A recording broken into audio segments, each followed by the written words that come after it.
Evan Carter had made a promise to his daughter that no matter how tight things got, Christmas would always feel like magic.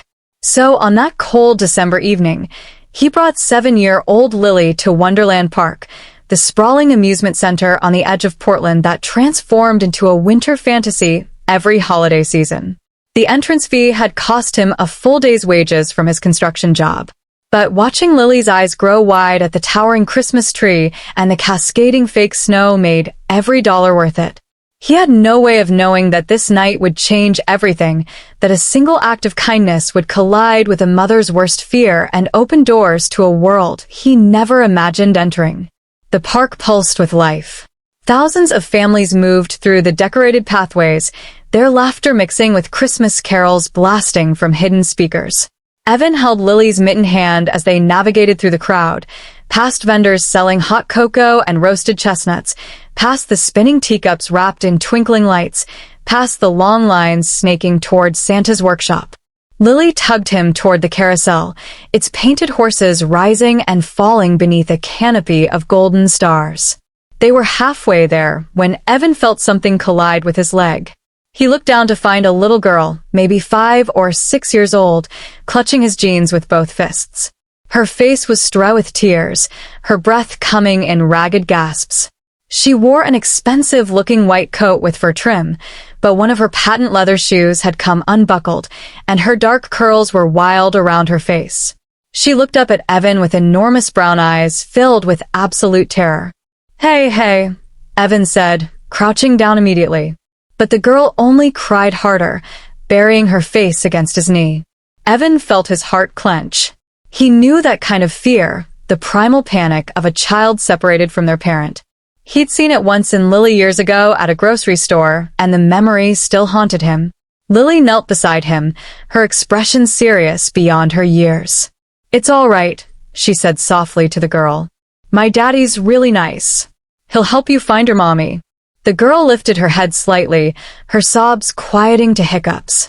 She looked at Lily, at this other child who seemed so calm and sure, and something in her small body relaxed just a fraction. "What's your name, sweetheart?" Evan asked gently.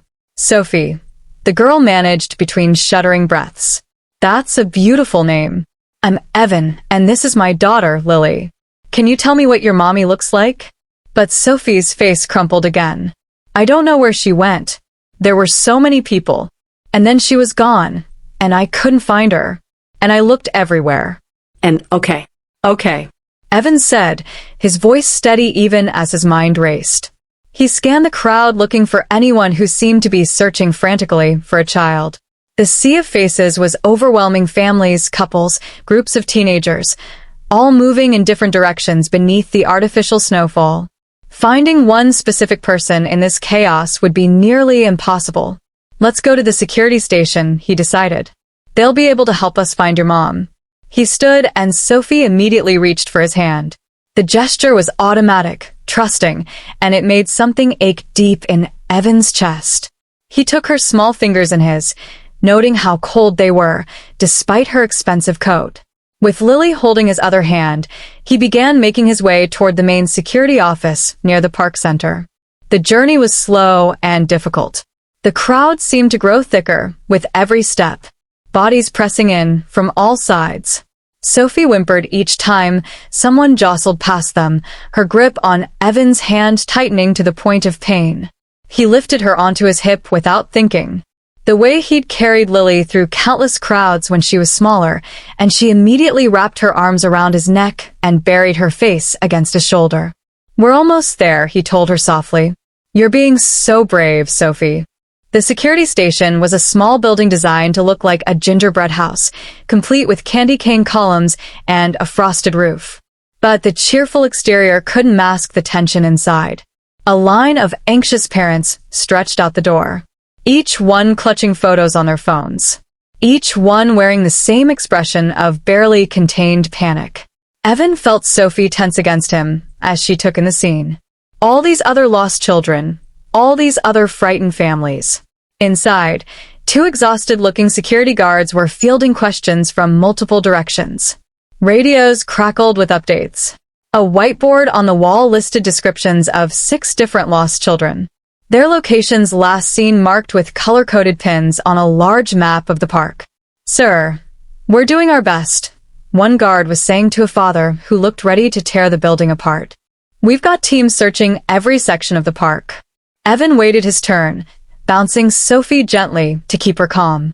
When he finally reached the counter, a young woman with a Santa hat perched on her head looked up at him with tired eyes that had seen too many frightened children tonight. "Lost child?" she asked, already reaching for a form. "Found, actually," Evan said. "Her name is Sophie. She got separated from her mother somewhere in the park and doesn't know where she went." The guard's expression softened slightly. "Sophie, okay, let me check our list." She scanned her computer screen, frowning. "We don't have a missing child report yet for Sophie. What does Mom look like, honey?" Sophie just shook her head against Evan's shoulder, fresh tears spilling down her cheeks. "She's pretty shaken up," Evan explained. "She hasn't been able to tell me much about her mother." The guard sighed, rubbing her temples. "Look, I'm going to be honest with you. We're completely overwhelmed tonight. This is our busiest event of the year, and we've had more lost children than usual. We've got teams out searching, but honestly, your best bet might be to stay in the main areas where parents typically look. The carousel, the big tree, the merry-go-round. If you can keep her calm and visible in those spots, there's a good chance Mom will find you before we do." It wasn't the answer Evan had hoped for, but he understood the reality. The park was enormous, the crowd was massive, and there were only so many security personnel to go around. He thanked the guard and stepped back outside. Sophie, still clinging to him like he was the only solid thing in a spinning world. "Daddy," Lily said, tugging his sleeve. "Maybe we should go to the merry-go-round. Sophie might feel better if she can watch the horses. And maybe her mommy will come there looking for her." Evan looked at his daughter, at her earnest face and her kind heart, and felt a swell of pride so intense it nearly knocked him over. "That's a wonderful idea, sweetheart. Let's go." The merry-go-round stood at the heart of the park, its antique horses gleaming under thousands of tiny white lights. The carousel was a genuine antique brought over from Germany in the 1920s and lovingly restored to its original glory. Each horse had been hand-painted with intricate details, flowers and ribbons and golden trim that caught the light with every rotation. A crowd had gathered to watch, their faces illuminated by the gentle glow. Parents lifting children onto shoulders for a better view. Couples holding hands as the music played its gentle waltz. Evan found a spot near the entrance where they could see and be seen. Positioning them beneath a large candy cane arch that would be easy to spot from a distance, he lowered Sophie to the ground, keeping one hand on her shoulder to let her know he wasn't going anywhere. "Your mommy might come here looking for you," he explained. "So we're going to stay right here, where she can find us easily." "Okay." Sophie nodded, her tears finally beginning to dry. She watched the carousel spin, her small body slowly relaxing against Evan's leg as the gentle music played. Lily stood beside her, pointing out the different horses. The white one with roses in its mane, the black one with golden hooves, the dappled gray with ribbons streaming from its bridle. Sophie began asking questions about each horse, her voice growing steadier with each one. After a while, Evan lifted Sophie onto his shoulders so she could see better and feel safer above the crowd. The little girl's hands gripped his hair gently as she gazed at the spinning lights, and for a moment, she seemed to forget her fear entirely, and somewhere across the park, a mother was losing her mind. Alexandra Pierce had built a billion-dollar empire on her ability to stay calm under pressure. She had negotiated hostile takeovers without breaking a sweat, faced down boardrooms full of men who wanted to see her fail, and rebuilt her company from near bankruptcy after her husband's death left her with nothing but debt and a 6-month-old daughter. But none of that mattered now. None of her money, her power, her carefully cultivated composure meant anything in this moment because her daughter was missing. She had turned away for 30 seconds. 30 seconds to answer an urgent call from her assistant about a last-minute change to tomorrow's charity gala. When she looked back, Sophie was gone. The crowd had swallowed her daughter whole, and Alexandra's entire world had collapsed into a single screaming point of terror. She searched everywhere. She pushed through families, ignored the irritated looks, called Sophie's name until her voice went. Her security team, two men who usually stayed at a discreet distance, fanned out across the park, communicating through earpieces. But the updates kept coming back the same. No sign of her. No sign of her. No sign of her. 20 minutes passed. Then 30. Alexandra's legs were shaking. Her designer, heels completely inappropriate for this kind of frantic searching. She'd torn her cashmere wrap on a fence post and hadn't even noticed.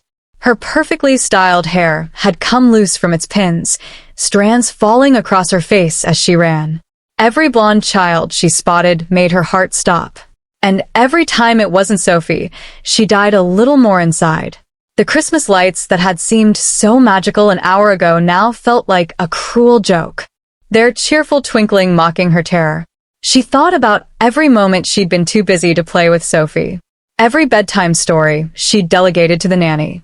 Every promise she'd broken because work came first. Every school play she'd missed because of a meeting that seemed so important at the time. If something happened to her daughter, she would never forgive herself. She would give up everything, her company, her fortune, her entire empire, just to have Sophie back safe in her arms. When the call finally came through her earpiece, "Ma'am, we may have found her."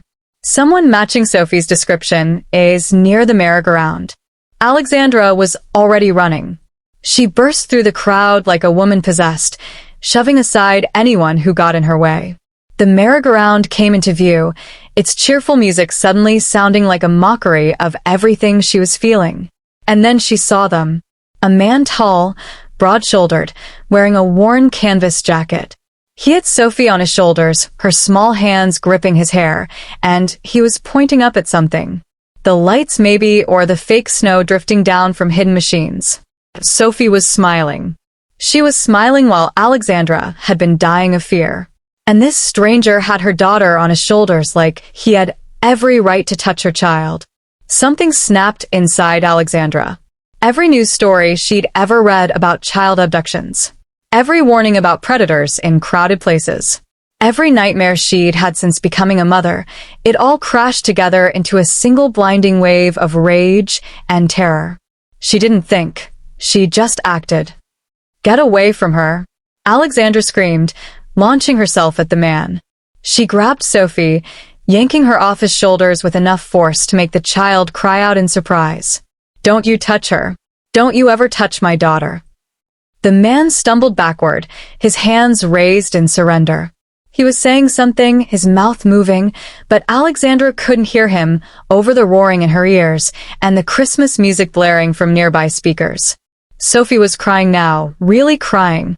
And Alexandra clutched her so tight, she could feel the rapid flutter of her daughter's heartbeat against her own chest. A crowd was forming around them. People with their phones out, security guards pushing through, voices overlapping in a cacophony of confusion and accusation. Alexandra saw the man's daughter, a little girl about Sophie's age, with neat braids looking up at her with wide, frightened eyes, and some distant part of her brain registered that this didn't look right, that something about this scene was wrong. But she couldn't think past the animal need to protect her child. "Ma'am, please calm down," a security guard was saying. "Sir, can you explain what's happening here?" "I was helping her," the man said, his voice remarkably steady despite the chaos swirling around him. "She was lost. We were waiting here for her mother to find her."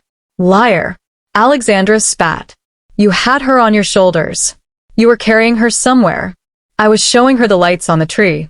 She was scared, and I was trying to distract her while we waited for you." "Mommy, stop." Sophie's voice cut through the noise, high and desperate. "Mommy, stop it. He helped me. He's nice. He and Lily helped me find you." Alexandra went completely still. She looked down at her daughter, at Sophie's tear-stained face, at the way she was reaching toward the stranger's little girl with one hand, even while she clung to Alexandra with the other. "What?" Alexandra whispered. "I got lost," Sophie said, her voice trembling. "And I was so scared, Mommy. And then I found Evan and Lily and they helped me. They took me to the security place, and then we came here, so you could find me." Evan said, You'd probably come here looking. He saved me, Mommy. He was saving me. The world shifted beneath Alexandra's feet. She looked at the man, Evan, and saw him clearly for the first time. The kindness in his eyes, the protective arm around his own daughter, the complete absence of threat in his posture. He wasn't a predator. He was a father, a good father who had done exactly what she would have wanted any decent person to do if they found a lost child. And she had just attacked him in front of hundreds of people. The shame hit her like a physical blow. She opened her mouth to apologize, but the words wouldn't come. Her whole body was shaking now. The adrenaline crash combining with the horror of what she'd done to make her feel like she might collapse right there on the pavement. I'm sorry. She finally managed, her voice barely audible above the crowd noise. I'm so sorry. I thought it's okay, Evan said, though his face was pale and his daughter was pressed against his leg, clearly frightened by everything that had happened. You were scared. I understand. But Alexandra couldn't accept his grace. Not yet. Not when she could still feel the echo of her own accusations ringing in her ears. Not when she could see the curious phones still pointed in her direction.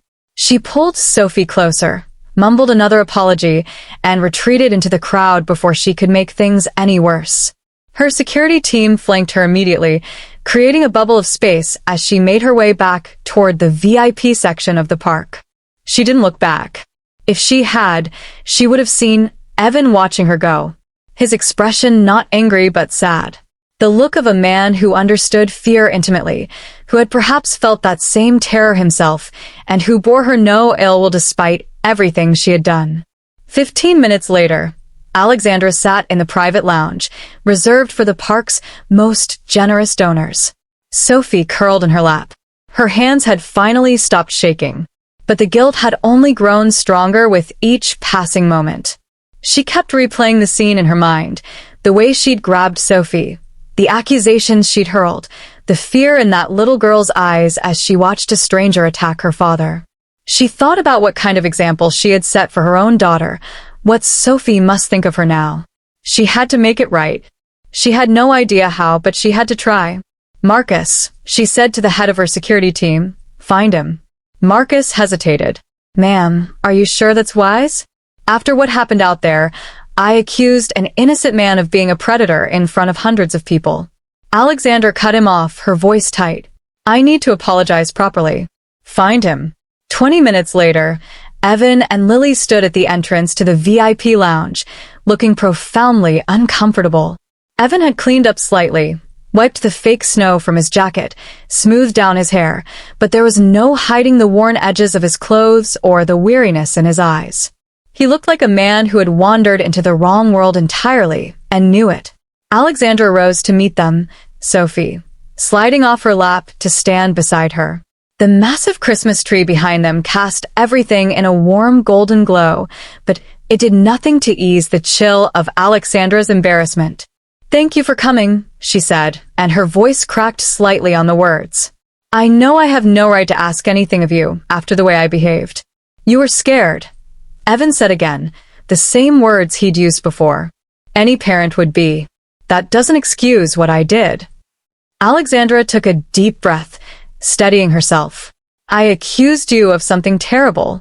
In public, in front of your daughter, in front of hundreds of strangers with their phones out. There's no excuse for that.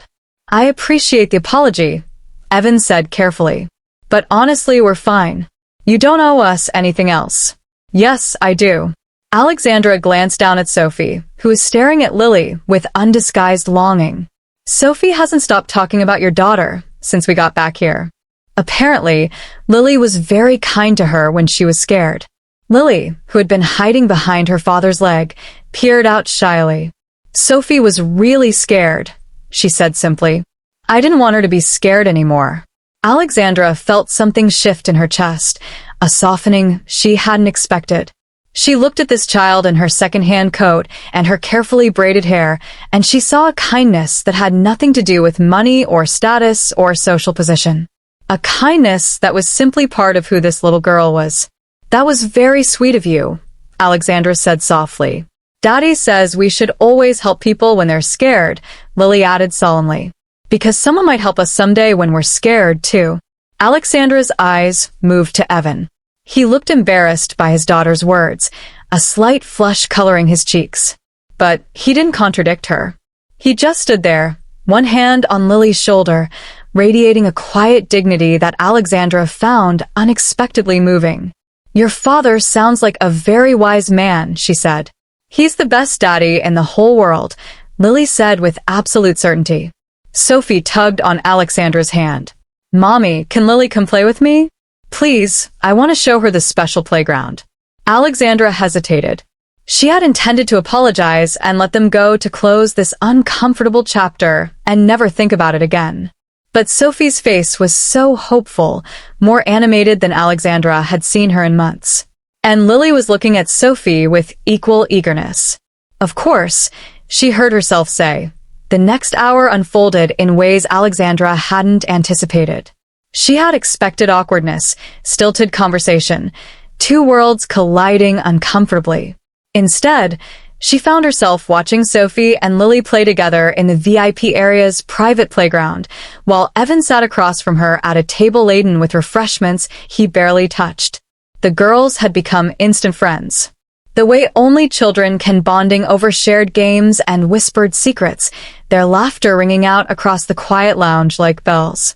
She offered him compensation for his help, a check, a gift card, whatever he wanted. He refused politely, but firmly, and something in his expression told her not to push. It wasn't pride exactly, though that was part of it. It was something deeper, a sense of self that didn't depend on external validation or material reward. In Alexandra's world, everyone had a price. Everyone could be bought or influenced or persuaded with the right combination of money and power. Heaven seemed to exist outside that calculus entirely, and she found that both confusing and refreshing. It had been a long time since she'd met someone who wanted nothing from her. "Why did you help her?" Alexandra found herself asking. "Sophie, I mean, you could have just taken her to security and left her there." Evan considered the question for a long moment. "Because she was scared," he said finally. "And because I'd want someone to do the same for Lily if she ever got lost." Most people would have walked away. "I'm not most people." Alexandra studied him, this construction worker, with his callous hands and his gentle eyes, and his daughter, who called him the best daddy in the whole world, with absolute conviction. He was nothing like the men in her world, with their expensive suits and their calculated kindnesses. He was real in a way that felt almost foreign to her now. "No," she said quietly. "You're not." The evening continued. Alexandra had been scheduled to attend a charity fundraiser in the park's Grand Pavilion, a gathering of Portland's elite, where donations were measured in the hundreds of thousands and networking was an art form. She hadn't planned to bring guests, but when the time came to leave the VIP lounge, she found herself extending an invitation to Evan and Lily. "It's nothing too formal," she said, which wasn't entirely true. "Just a gathering with some food and entertainment." The girls seemed to be having such a wonderful time together. Evan looked uncertain. "I don't think we'd really fit in at something like that. You'd be my guests. That's all that matters." He glanced at Lily, who was whispering with Sophie about something that had them both giggling. The look on his face, the love, the desire to give his daughter every good thing, even when he had so little, made Alexandra's heart ache in a way she couldn't quite explain. "Okay," he said finally, "but just for a little while." The charity event was everything Alexandra had said. It wasn't elaborate, exclusive, and filled with people who measured worth in net worth. Evan felt the stares the moment he walked through the entrance. His canvas jacket and work boots stood out among the designer gowns and Italian leather shoes. He saw the raised eyebrows, the whispered comments behind champagne flutes, the quick assessments that found him lacking. But Alexandra stayed at his side, not hovering, not making a show of it, just present. A quiet declaration that he belonged there, because she said he did. It was such a small thing, but it meant more to Evan than she could possibly know. The evening progressed with the usual parade of speeches and silent auctions and mingling that seemed more performance than genuine connection. Evan tried to stay out of the way, keeping Lily close, watching Sophie charm every adult who bent down to speak with her. The girl had clearly inherited her mother's charisma. She moved through the crowd like she owned it, because in a sense, she did. Then the crowd shifted, bodies pressing together as some new attraction drew everyone's attention. And Sophie suddenly found herself separated from the adults. A large man backed into her without noticing, sending her stumbling. She reached for something to steady herself and found only empty air. Evan moved without thinking. One moment, he was standing beside an ice sculpture shaped like an angel, and the next he was across the room, scooping Sophie up and pulling her to safety before she could fall. She clung to him instinctively, her small fingers gripping his jacket as the crowd swirled around them. "You're okay," he told her, his voice calm and steady. "I've got you." Alexandra had seen the whole thing. She'd been mid-con conversation with a tech CEO when she caught the movement from the corner of her eye. The stumble, the reach, and then Evan appearing from nowhere to catch her daughter. The speed of his reaction, the shiny of his movements, the way Sophie relaxed immediately in his arms. All of it spoke of instincts honed by years of devoted fatherhood, of a man who understood that protecting a child wasn't about strength or wealth, but about attention and care. She extracted herself from the conversation and made her way to Evan's side. Sophie was already chattering about what had happened, her fear forgotten. "Thank you," Alexandra said to Evan. And this time, the words carried much more than simple politeness. "Just looking out for her," he replied. "Same as I'd want someone to do for Lily." There it was again, that simple philosophy guiding everything he did. "I could use some air," she said impulsively. "There's a garden behind the pavilion. Would you join me?" The garden was an oasis of quiet amid the chaos of the event. String lights woomed through bare branches, casting everything in soft golden glow. Alexandra led Evan to a bench near an empty fountain filled with luminaires. Sophie and Lily ran ahead, playing some game that involved chasing each other around dormant flower beds and dissolving into laughter every few seconds. "I never thanked you properly," Alexandra said, sitting down. "Not just for tonight, for taking care of Sophie when she was lost. You already thanked me. I accused you of kidnapping and then you not quite the same." Evan almost smiled. "Fair point." They watched their daughters play in silence for a moment. Alexandra noticed how he tracked Lily's movements without being obvious.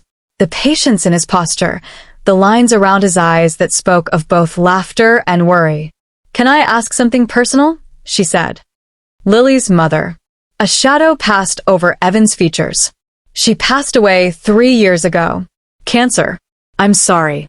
"It was right around Christmas when it happened." He paused, watching Lily spin in circles with Sophie. "That's why I try so hard to make the holidays special. I don't want Lily associating this time only with losing her mom. I want her to have happy memories, too." Alexandra thought about her own loss, her husband's sudden death, rebuilding everything while caring for an infant who would never know her father. Sophie's father died when she was 6 months old, she heard herself saying. Heart attack at 34. Completely unexpected. "I barely remember the first year after running a company, raising a baby, trying not to fall apart. You're still here. That counts for something. I'm a successful businesswoman. Not always sure I'm a good mother. You panicked when you thought Sophie was in danger. That's not bad parenting.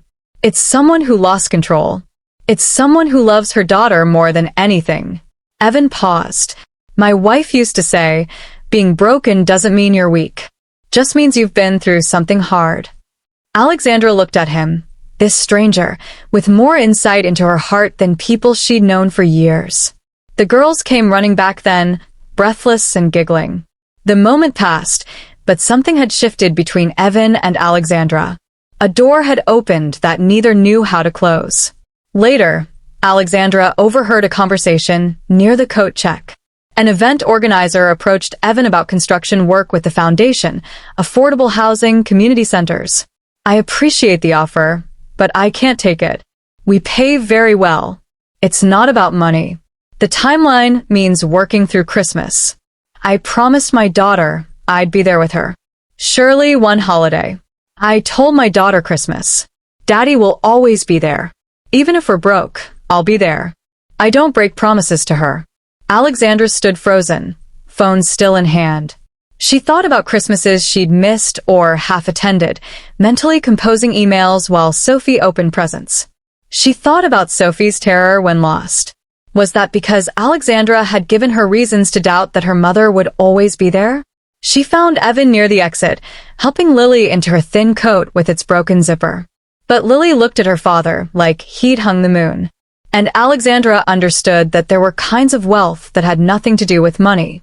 Wait, Alexandra said. Sophie's school has a winter program, enrichment activities, field trips. Sophie wants Lily to attend with her. I'd like to sponsor her enrollment. The warmth drained from Evan's face. You want to pay for my daughter's school? It's gratitude, not charity. Feels like charity. Evan, you think because I can't afford fancy schools I'm failing Lily? That's not what I'm saying. Then what are you saying? They faced each other, suddenly distant. Alexandra saw his pride, his defensiveness, the fear of every struggling parent, the terror of being seen as not enough for your own child. Sophie made her first real friend tonight, Alexandra said carefully. My daughter is lonely. Kids at her school perform friendship instead of feeling it. This isn't about saving Lily. It's about helping Sophie.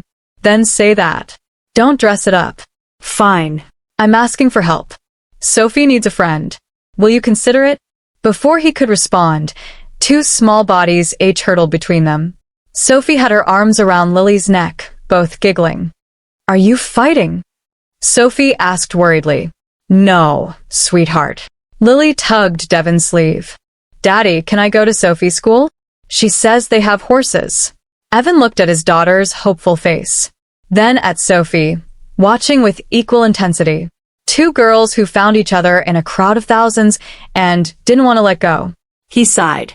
Well, talk about it. To Alexandra, I'll think about it.